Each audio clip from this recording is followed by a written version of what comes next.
the sources, he's considering at least 3 options for the symbol. They include the rising sun, a tractor, or even a wheel. Now, in terms of the name, Pawar Senior has said that he wants to retain the word nationalist in Congress in his new party names. Additionally, his party workers apparently also want him to keep his name as Sharad as part of the new party name. So it could be Nationalist Congress Sharad, or maybe some other names that could also be possibly suggested. Now, at the NCP's party office in Mumbai this morning, there has been a poster war that has also been launched by the Sharad Pawar faction against Ajit Pawar faction, and they also sloganeered against the Maharashtra Deputy CM. Let's take a look on what they have to say, because they say कि चिन्ह तुम्हारा होगा लेकिन बाप हमारे पास है.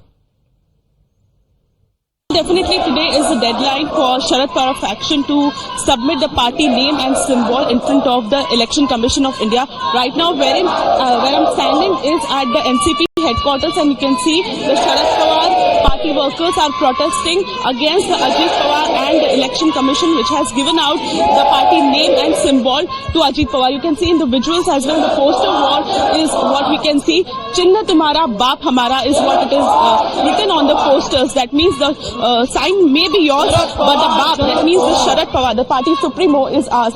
Let's try and talk to the party leader Rakhi Zada over here. Ma'am क्या कहना चाहेंगी? काफी बड़ा जो है वो धक्का लगा है शरद पवार फैक्शन को.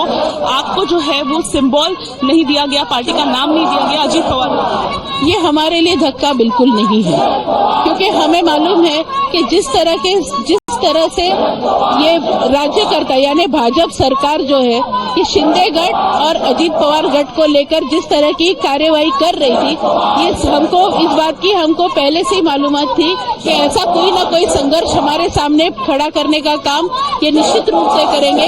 हम शरद पवार साहब के कार्यकर्ता है और ऐसी कितनी भी कठिनाइयां हमारे सामने आए, हम उस संघर्ष का सामना करने के लिए शरद पवार साहब के साथ खड़े हैं. In another update, Ajit Pawar is set to arrive at the NCP office in Mumbai at around 4 p.m. But there is a buzz that he may also claim it as well. At the same time, Sharad Pawar faction may move the ECI against the Supreme Court order. They may move the Supreme Court against the ECI order. And before that, when it comes to the Ajit Pawar faction, who's already filed a caveat in the Apex Court saying that no order be passed before hearing his side. Now, both of the sides, including members of the Pawar Parivar, have also spoken on the NCP verdict of the Election Commission, while Sharad Pawar's grandson, Rohit Pawar, heaped attacks on the ECI, calling it as a handmaiden of the BJP and the decision as unconstitutional. Ajit Pawar, on the other hand, stated his happiness at the award of the NCP, the party name and the symbol that has now been allotted to him. Election commission ने जो निर्णय लिया वो संविधान के खिलाफ है.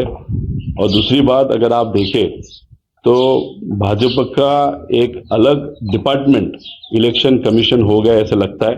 Parliament में जो भी रूल्स एंड रेगुलेशन चेंज किए गए, अभी इलेक्शन कमीशन का जो प्रमुख रहेगा वो सरकार या सत्ता में जो है लोग हैं वही वहां पे प्रमुख को बिठाएंगे. उससे पता चलता है इलेक्शन कमीशन ये लोगों के हित के लिए कमीशन है ऐसा नहीं, लेकिन बीजेपी का एक अलग डिपार्टमेंट है ऐसे हम कह सकते हैं.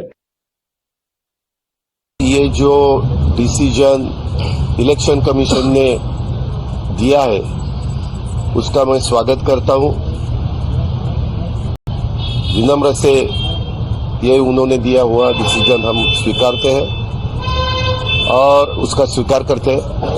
और हमारा जो पार्टी का नाम था, पार्टी का सिंबल था, पार्टी का फ्लैग था, वो सभी हमारे लोगों के साथ उन्होंने डिसीजन जो दिया उसमें बारे में हम बहुत खुश हैं.